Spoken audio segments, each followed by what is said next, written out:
This was a heinous offense with evidence that was so graphic and traumatic that I began to do research on what kind of support and help we could give the jurors who were having to consider it. A parent killing a child is something that just offends us on the deepest level. Canton police were called to a home in the Mountain View neighborhood on December 8, 2020. Chole Driver had stopped there with a group of 2 men, 3 women and a baby, believed to be part of a cult traveling from North Carolina to Florida. Shortly after arriving at the home, officials said Driver took a knife from the kitchen, locked herself in a bedroom with her daughter, and attacked her before injuring herself. The baby's father allegedly attempted life-saving measures until first responders arrived. Driver survived, but her baby was no more alive. She had been attacked 4 times with wounds to her right carotid artery, proximal esophagus, 4th cervical vertebra, and right upper back, according to the autopsy.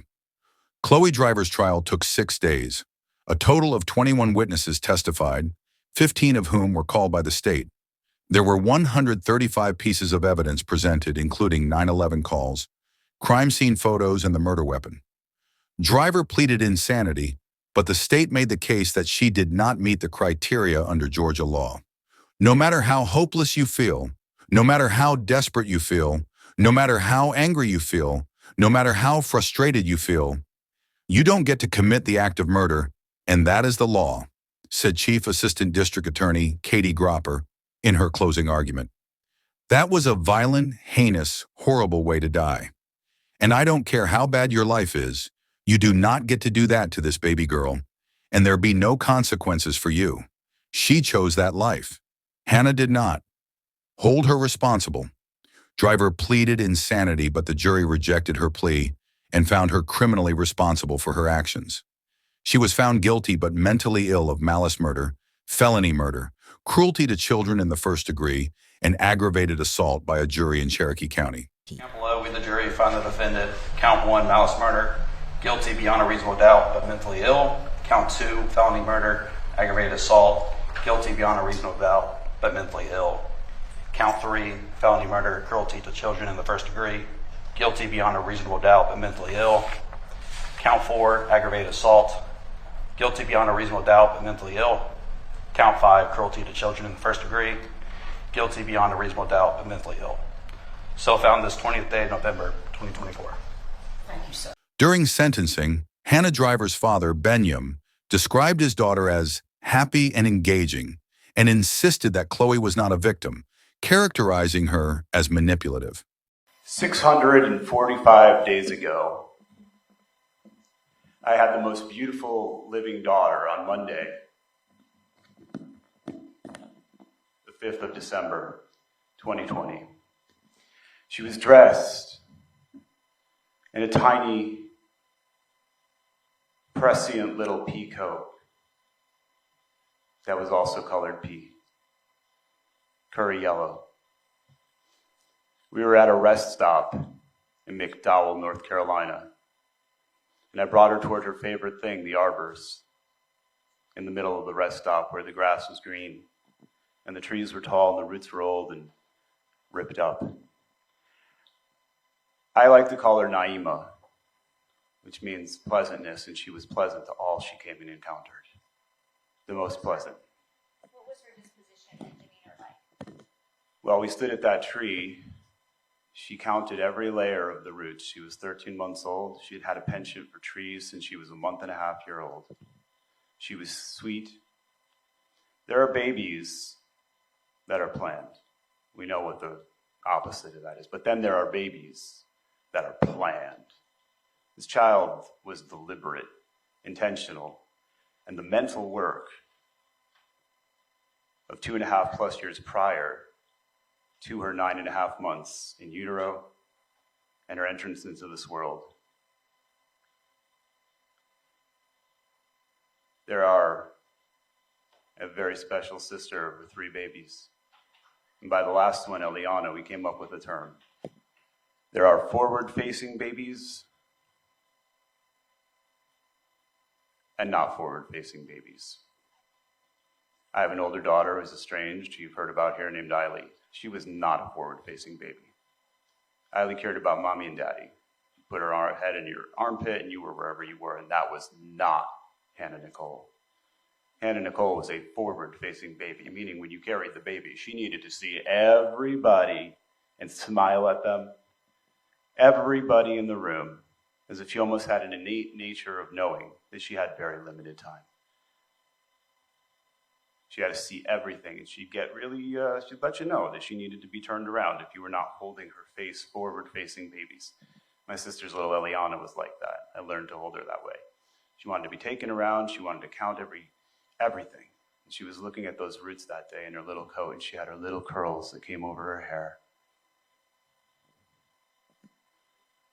And that's my last really strong, close memory of holding my daughter, playing in those roots of those trees. Her disposition was just the sweetest baby. And I'm not saying that as biased dad. I've been around a lot of children.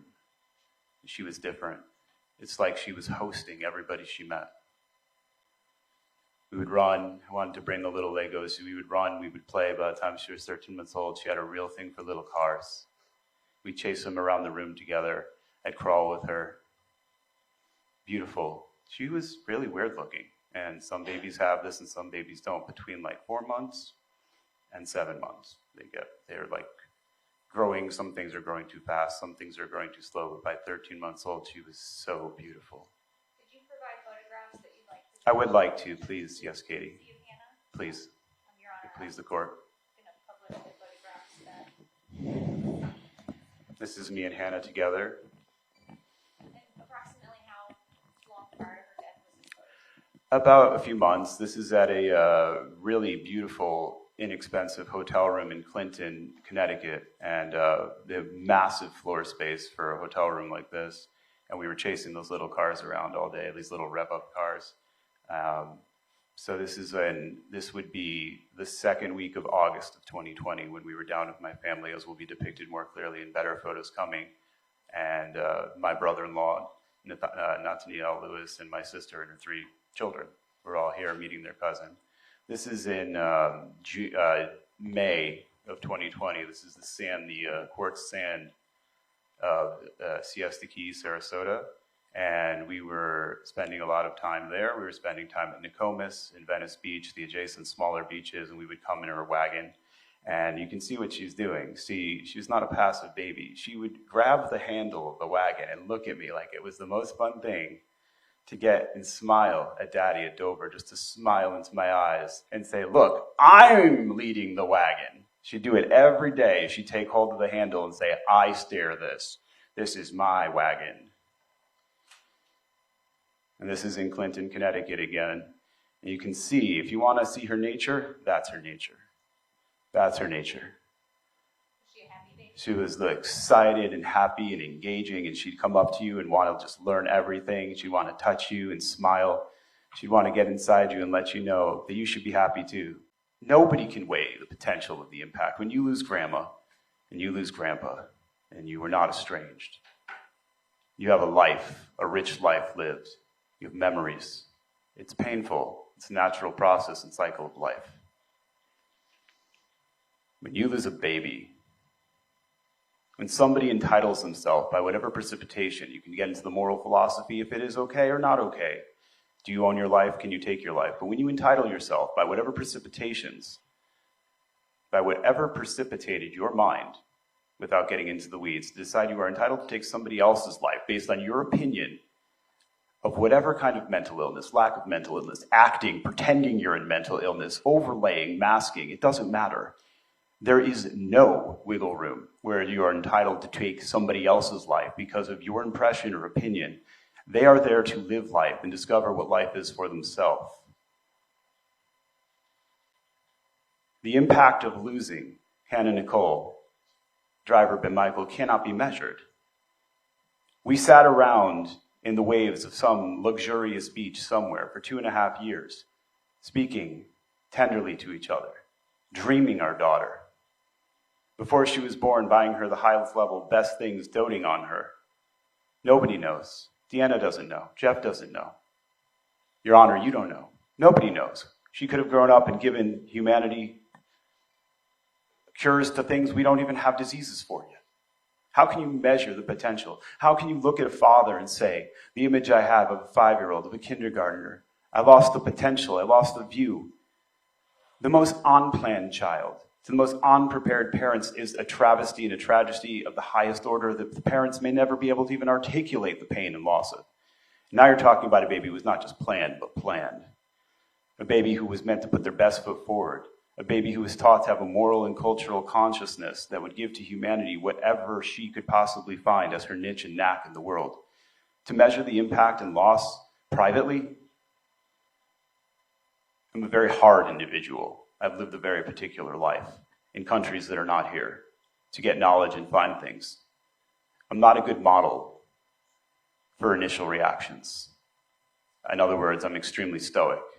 That doesn't mean there wasn't 13 months after, and every private moment when I screeched like a frightened 7-year-old girl, where I sat for 3 months in a van just screaming and screaming and screaming that this woman believed that she was entitled to take my daughter's life out of this world because she stopped believing in having a moral consciousness and the duty to help humanity, because she believed the girls who were with us, not that she didn't believe in polygyny, she didn't believe in the girls who were with us. She believed they were reprobate, second class. She believed she put in more energy and people did not reciprocate to her, and she quit around June 3rd, 2020, and planned Hannah's death because she planned to exit the world and take her daughter with her. She may have even abused her and felt that there was some issue on a phone call between taking the girls to Connecticut when she said, if you don't get your ass back down here to the South as quickly as you possibly can, I will throw this baby on the floor because I'm tired of her screaming and I can't get her to go to sleep the way you do, which was a beautiful segue that I love spending time with my daughter, putting her to sleep. It was like my job to put her against my heart. We spent lots of time rocking and going into sleep, and Chloe just had triggers from being raped and abused as a child, suffocated and jumped on by a drunken Eric driver who caused her to be triggered by sleep. And she doesn't even know it herself. I apologize. I'm very emotional. I understand. But the purpose of this hearing is about Hannah and the loss of Hannah and the And this is the impact on me. Can you tell the court whether you have any feelings with regard to punishment or sentence? Nothing that actually happened to her would ever change her. I don't know that no sentence, maximum sentence, could ever get through to her in a way that she won't build a new identity, a new mask, change who she is, manipulate the next party. Chloe Alexis Driver wasn't a victim. She had the most power in our group. It was called her fits. I don't know what kind of a sentence would help her. Driver's attorney requested leniency, stating that Chloe was extremely remorseful. Chloe wept quietly throughout the sentencing. The prosecution, however, highlighted the emotional impact on police officers and jurors. They noted that officers cried while recounting the child's death and that jurors wept when viewing police body camera footage and photos of the crime scene. The prosecution argued that Chloe Driver, despite her intelligence, displayed a lack of responsibility and remorse. They cited her behavior during the trial, including phone sex with her boyfriend, as evidence of her indifference and callous disregard for her daughter's life. In response, Driver's lawyer countered that there were hours of recorded phone calls where Chloe expressed genuine remorse and called the state's focus on certain calls petty. She was sending during the course of her trial. During the course of her trial, where the rest of us were dealing with the burden and weight of having to advocate on behalf of that child, she's going back to the jail every night and having phone sex with her boyfriend. Talking about what size penis she likes, how she likes rough sex, how she wants to be treated like a rag doll, how she wants someone to ejaculate in her mouth. We are all having to watch people fall to pieces over that baby in this courtroom. And she goes back to the jail and can't wait to have phone sex. It demonstrates what we know, which is a complete calloused indifference for the life of this child. The one person who should care about her What is very clear is that Hannah Nicole Driver, at 13 months old, she could experience fear, she could experience pain, and she knew that that was her mother. And in the last moments of her life, that's what she got to experience. Panic. Fear, pain, and panic, as a knife was repeatedly plunged into her body. And the fact that the woman responsible for that action, in the condition she's in today, can go back to the jail after watching her child in that condition and send chirps such as, "I'm stressed, talk dirty to me," is appalling to the state. And it should be appalling to this court. And it demonstrates that she has absolved herself of any responsibility in this and not taken responsibility for the consequences and the weight and the gravity of her actions. It should be really clear to her at this stage what she did and what the weight of that is. And instead, she continues to behave like that. She continues to behave in a way that demonstrates she doesn't get it. She doesn't appreciate what she has done. But just because she has absolved herself of responsibility in this by saying it was her mental illness, doesn't mean that the court has to absolve her of that responsibility nor the law. Before sentencing, Chole read a statement expressing her grief over her daughter's death, claiming she would not have committed the crime had she not been mentally ill. She told the court she sees her daughter in her tears and accepts her punishment with peace. "I accept my punishment with peace, and I want it to be known for every person that has prayed for me, that our Father has heard you and I have been given a contentment that the world cannot take away. My daughter's memory rests now, so I am able to as well. I want it to be said that no one ever plans to lose control of their own mind. This trial was only a snapshot of my life and mind." Judge lled described the murder as a heinous offense with graphic and traumatic evidence. She stated that the court sought resources to support jurors affected by the case, adding that a parent killing a child offends us on the deepest levels. A parent killing a child is something that just offends us on the deepest level. It is a wrong that just is unfathomable. It just cannot be understood. And it scares us because it is so contrary to just fundamental moral behavior and what we expect of the bonds between human beings. And I have all those thoughts. I have had all those thoughts in this case. I noticed throughout the trial and considered it as part of the tragedy, quite honestly, that there were really no family members here to support you, and that Mr. Ben Michael was not here interested in the outcome of what was going to happen to his child, the person who killed his child. That was a very interesting dynamic to me. So I'm glad to see him here today. But based on the evidence at trial and based on particularly the mental health testimony, the court will impose the following sentence as to count 1, malice murder, life in prison with the possibility of parole. Count 2 and count 3 are vacated as a matter of law in that you cannot be sentenced to more than one murder count when there is only one victim. Count 4 merges into count 1. I agree with the state that count 5 does not merge into count 1 as it contains a different element, that is, that the victim is a child under the age of 18. That is not an element of malice murder specifically.